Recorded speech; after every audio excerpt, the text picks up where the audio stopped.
everybody. I'm Fred Favors, and welcome to Black to the Future, a truly black experience. And it's a pleasure to be with you on this Thursday. The holiday, the 4th of July, is coming up. So many of you have talked to me about your feelings about the 4th of July, and black people were still enslaved during that period. They were given that holiday. How do you feel about that? And does it take anything out of your celebration knowing that? Fred Favors 788 at yahoo.com. How do you feel about the 4th of July? You'll all go out, you'll celebrate, you'll have, all the things that celebration takes when you have a 4th of July holiday celebration. The barbecue, you know how you do it. But will you have that same energy when you reflect on African Americans being enslaved during that period? How do you feel about that? Let me know. Fred Favors 788 at yahoo.com. All of you should have an opinion on this. All right, let's talk Bill Cosby, a free man today. I don't know all the details yet. Our team is looking at this, but he's free today. Something regarding due process not being taken in this particular case. Obviously, they wanted to railroad Bill Cosby, which they did. A lot of you love Bill Cosby. Some of you believe that Bill is a little too arrogant. But my take is that he's almost 90 years old. And is he guilty? Probably. Of course, you remember in the deposition, many of you maybe not remember this, but in the deposition, Bill said, or he was asked the question, did you give these drugs to women without their consent or their knowledge? And his lawyer broke in before he could speak, intercepted that question. Now, if Bill was given the opportunity to talk, he seemed to be, willing to talk on that particular day, because he said a lot of things that if I'm a lawyer, I wouldn't have my client say.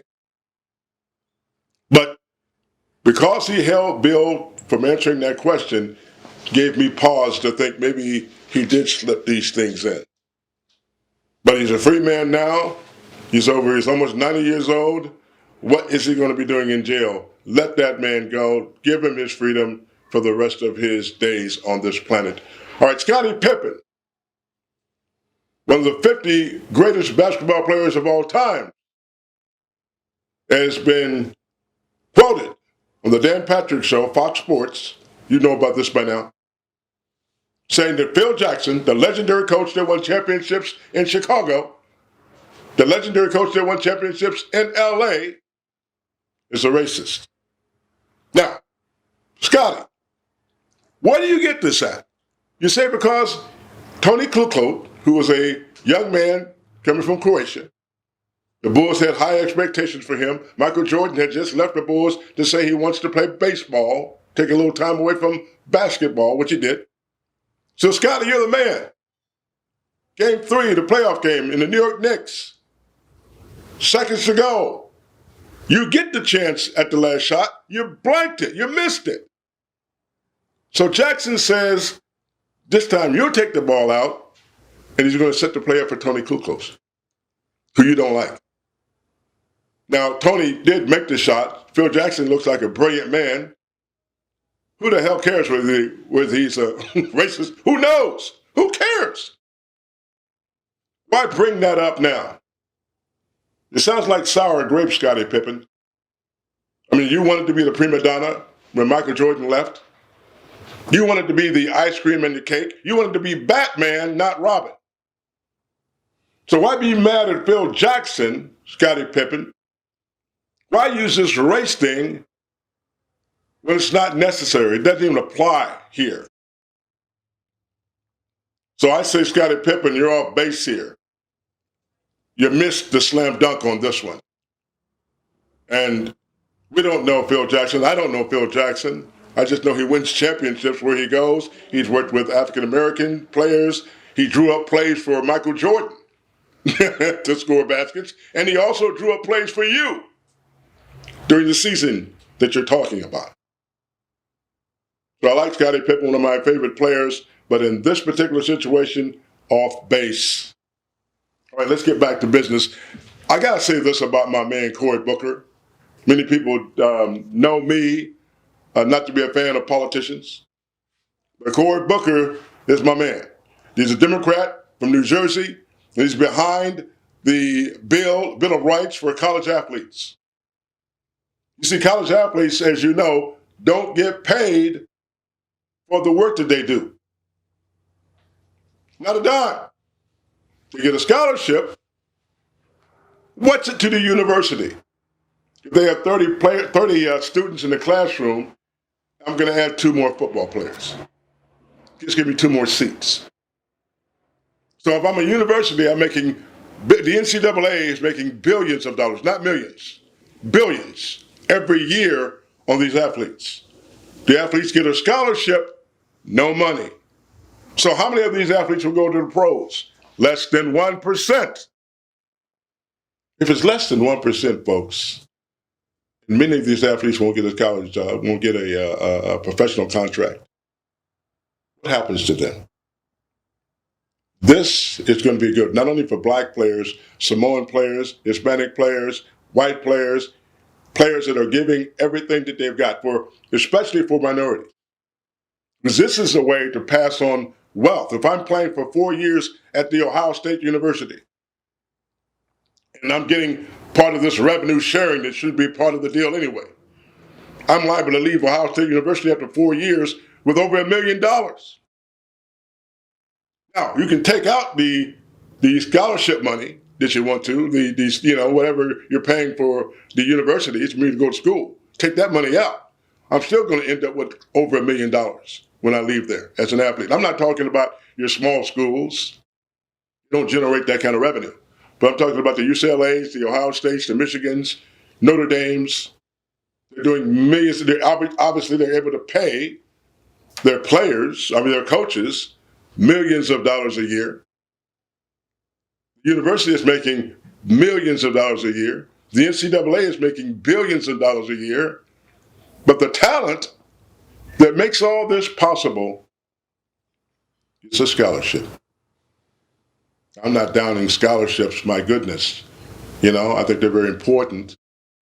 But if you're making billions of dollars a year, many of the athletes are not graduating. Many of them spend more time on the football field or the basketball court than they do in the classroom. They're making you billions of dollars, the NCAA. So Cory Booker, who's behind this college athletes Bill of Rights, the athletes are eventually going to get paid. Why? Because it's right. Because it's right. So Cory Booker, who is also behind the Justice for Farmers Act that is not getting as much traction as I thought it would.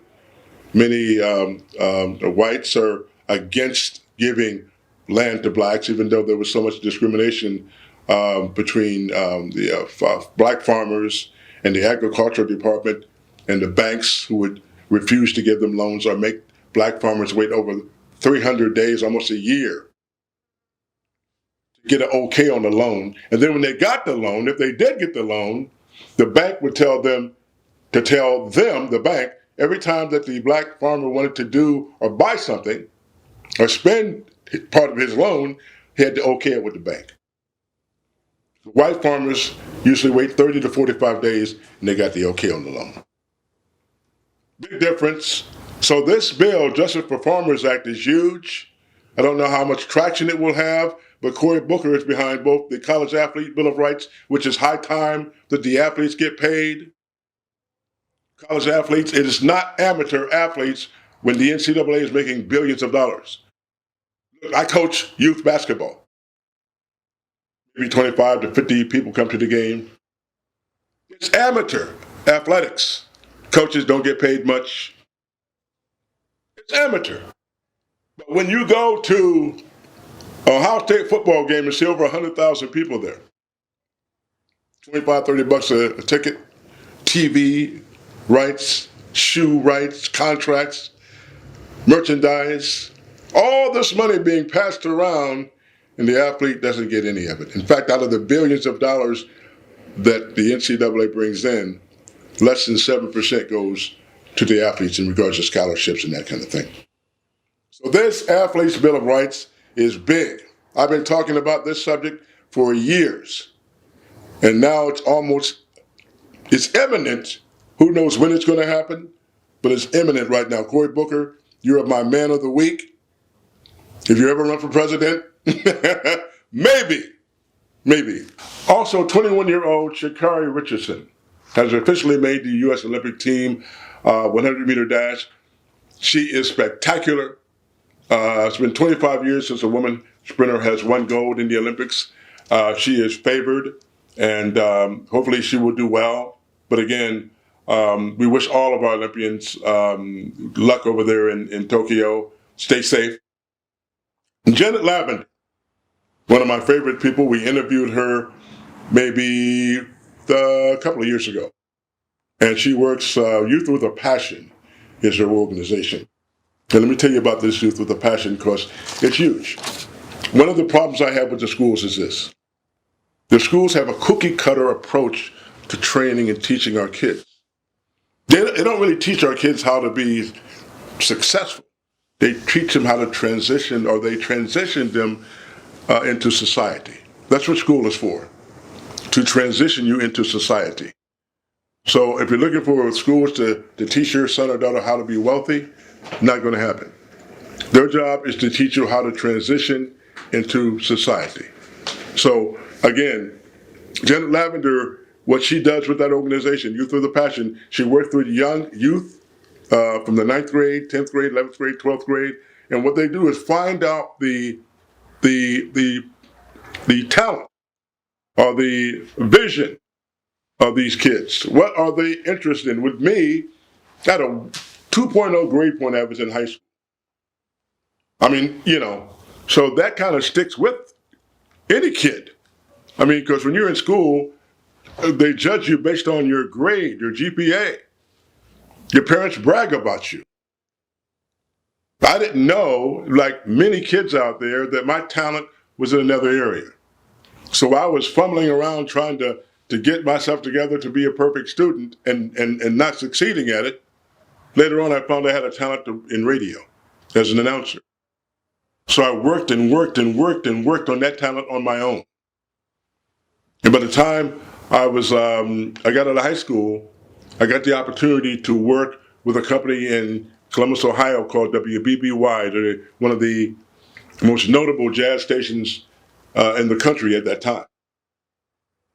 How did that happen? I was able to find my gift and then nurture and work on that gift on a daily basis. If I have accepted the school's acknowledgement of who I was, I would have never gone to the places I was able to go. Your child, if you're listening, may be in the same situation. The school is going to do only so much. Don't expect them to do what they're not qualified or what they don't have the vision to do. Their job is to transition your son, your daughter into society. The private schools and the Harvards are the schools that transition their kids to be the boss over our kids.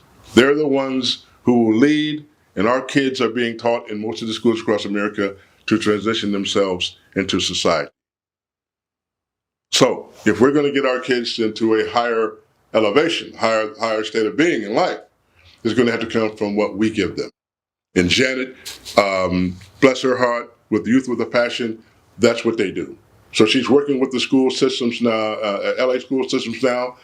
We talked to her, interviewed her a couple of years ago. I'd like to have her come back to speak to us again about some of the great things that she's doing. But I think it's a key to find out what our kids have interest and abilities in. Let's say your kid is great in it has interest in automotive field, or has interest as an architect, or has interest as a bricklayer, or whatever. And we find that interest maybe in the 9th or 10th grade. Then we don't have to omit school totally, but we can take 2 to 3 hours a day and feed that interest. You see what I'm saying? 2 to 3 hours a day feeding that interest. Now, when they get to be a senior and you've been feeding that interest, Now they want to go into that field. How much more ready will they be? We're preparing our kids for success, not just transitioning them into another number. Well, that's key for me. So Janet Lavender, we'll have her on this podcast again, maybe within the next 2 or 3 weeks. So my wife, Catalina, will take care of that for me and make sure that we get her on. She is a delightful person, and what she's doing, I hope, and we're going to help to make this happen, to get her all over the United States. Right now she's in the LA school systems and she's doing great work, but we need to get her all over the United States. This system needs to be in programs in schools across America. It will really, really make a big difference. All right, let's get to sales champions. I've been asked for the last 3 or 4 weeks by people who used to work for me as a sales manager for a marketing company here in this city. We had great fun. And one of the things that I did was give a presentation every Monday. And I would give them 5 particular seeds that I wanted them to plant to produce the best them possible on the phone.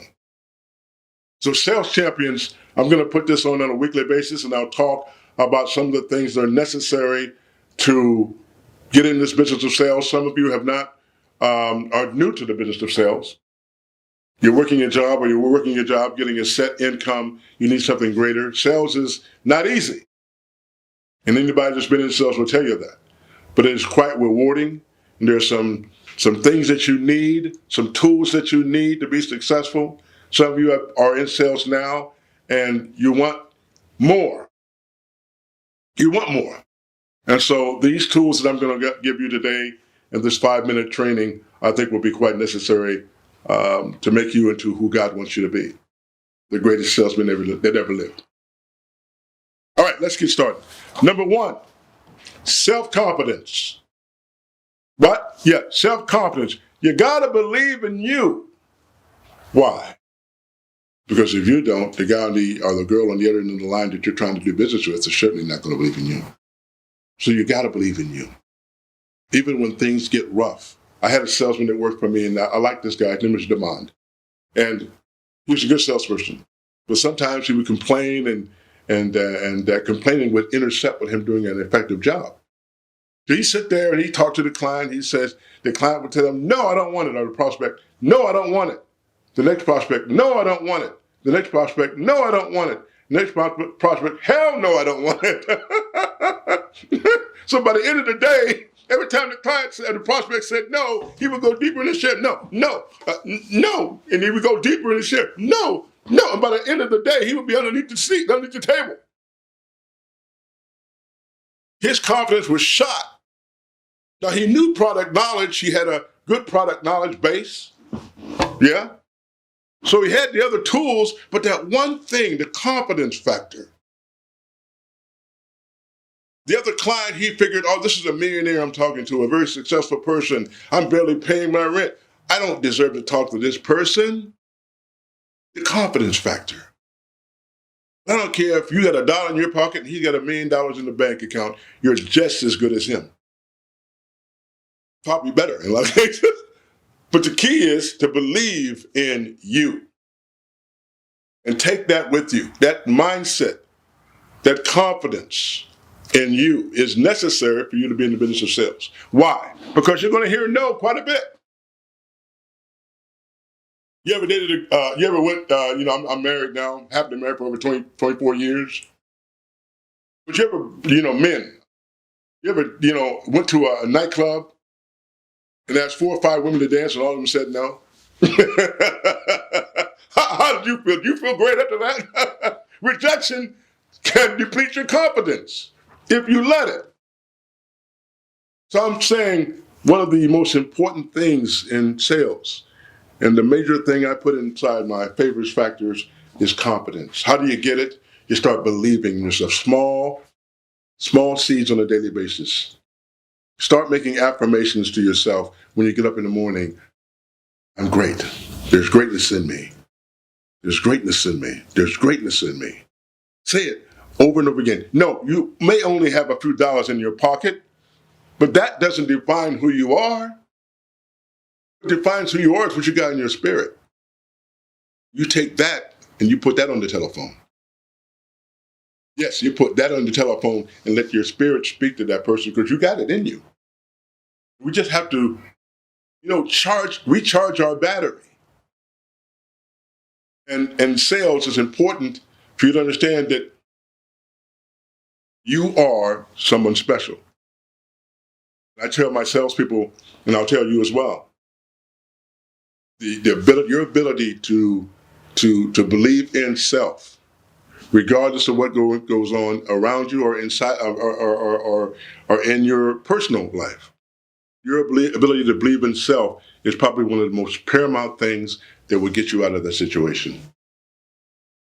If you're not going to believe in self or you don't believe totally in self, don't go into sales. It's not the right field.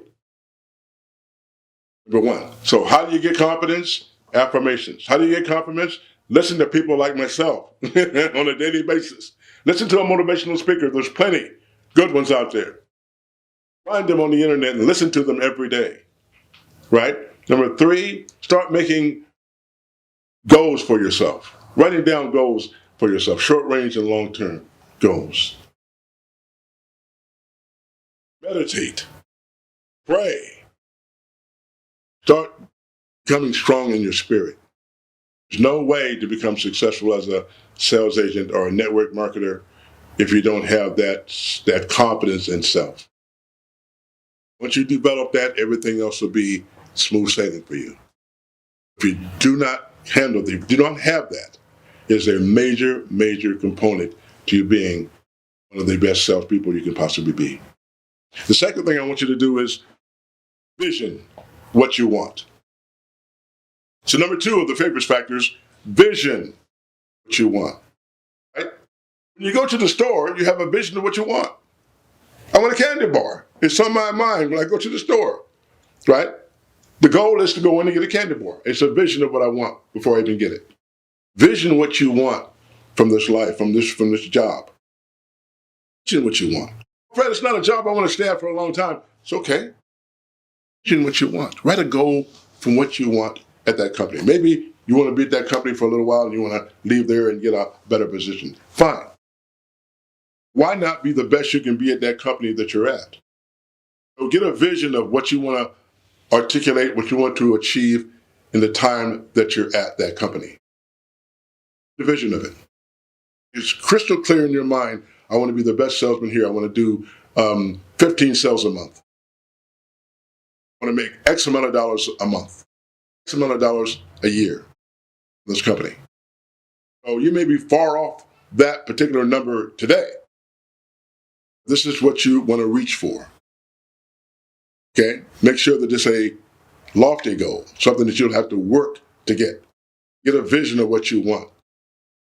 I always say this when I was in the service in the Navy. We had to have navigation team and a captain that would give us the directions and orders of where we're going. He would give the orders of where we're going, and the navigation team would get a vision of how we're going to get there. And if the navigation team didn't do what they needed to do, we would never get where we're going. We'd be floating around in the ocean all over the place. Don't float all over the place. Get a vision of what you want to accomplish. One of the biggest reasons that salespeople do not achieve their goal is they don't have one. And so you got to have something you're reaching for. If you've been averaging 3-4 sales a month, have a goal of 6. Double it. Have a vision of what you want to accomplish. Number 3, knowledge. I call it the laboratory because the laboratory is where things get discovered and invented. It's where the work happens. So product knowledge in your company, know the product that you're selling. The salesperson that was on the phone with the client for at least 5 minutes, I would have hung up on him. He was talking to the client and he was telling him about the product, going all over the place. The client wanted to be fed. He wanted a drink. He was giving him sand. The client didn't want sand, he wanted water. So I said, let me have the phone. I said, what you're doing is you're not penciling in what his needs are. So I said, in my mind, I said, every client has two things that are important to them, every business owner. Making money, saving money. If I can do one of the two, I got it. So I got him on the line. I said, Chuck, you've been talking to my salesperson for a while. What's your business, Chuck? He said, oh, printing. I said, Chuck, listen. If you look in the back of the paper, there's a new business listing back there. He said, what's that? We list every new company that's coming to the area every week. There's 5, 10 new companies getting started in this area, in your area every week. These companies that are coming to the area, they're going to need printing, Chuck. Now, what if you were to have your salespeople call them, give them a 20% discount, welcome them to the area, Chuck? Let's say you get 2 or 3 clients a month. Hell, let's say you get 1 client the whole year.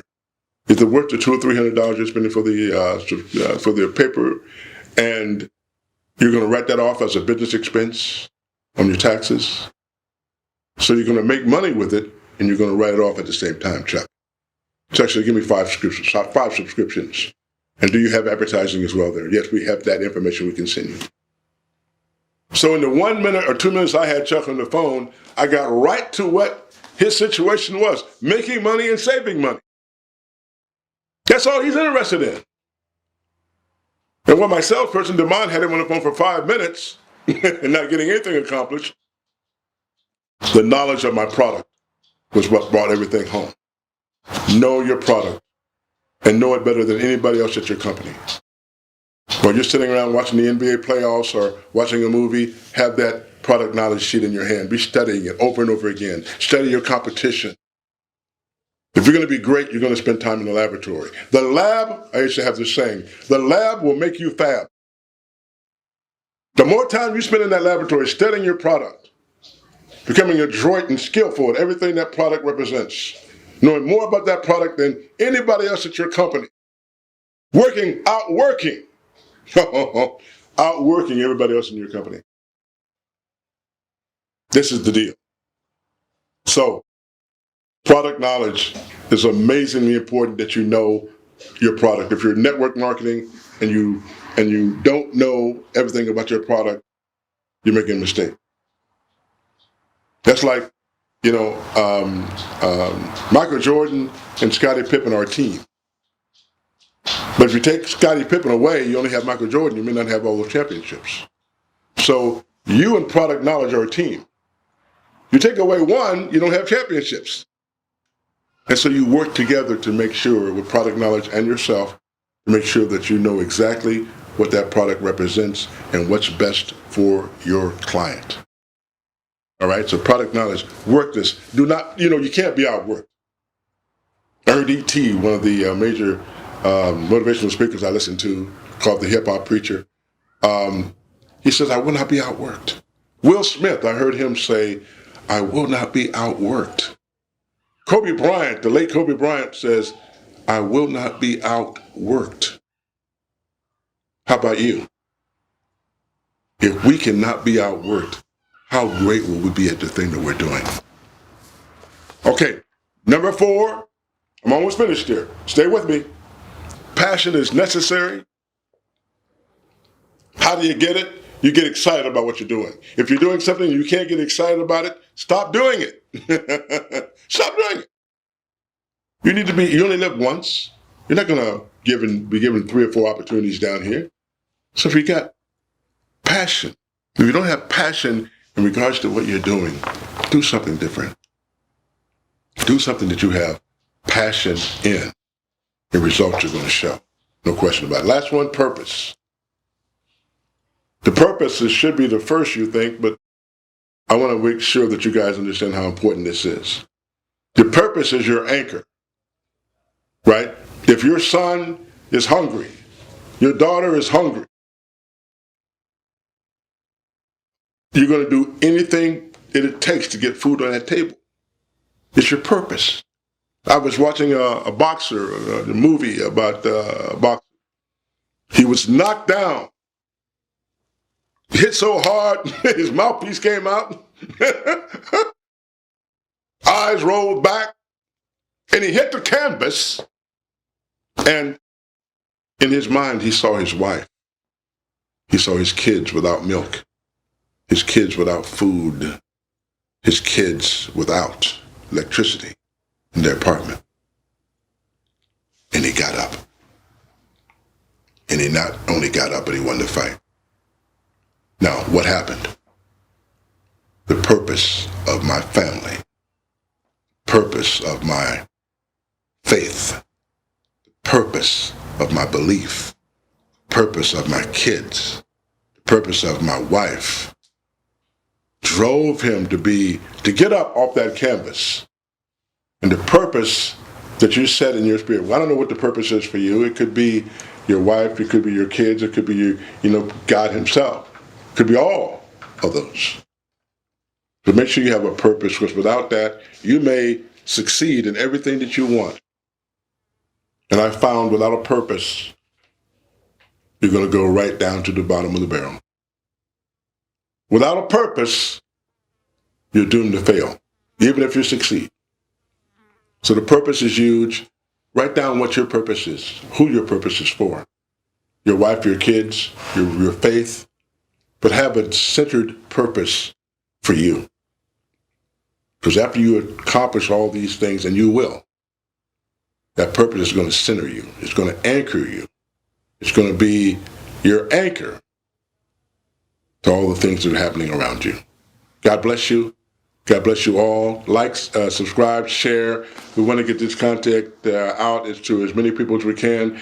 And next week, I'm going to give another presentation, but this one's going to be on how to become a valuable employee for a company. If your company, you leave the company and they're not calling you back saying, hey, where are you at? We want you back. Then you did something wrong. That company should be calling you saying, hey, wait a minute. We need you here. And so you need to make yourself valuable to that company. The retirement plans that you're going to see today, young people, are not going to be the same as your fathers and mothers and their fathers and mothers. Country didn't have the money. Your company didn't have the money. I talked to a woman from Ralph's. Her retirement is going to be something a little over $1,100 a month. She's been there for 30 years. So if she's getting only $1,100 a month, how much are the new people going to get when they retire? What's there for them? So the new retirement plan is going to be greatness, excellence. And we all have to work on that. God bless you. I'll see you next week. I wish you well. And next week, another incredible podcast. Next Thursday, we'll see you then.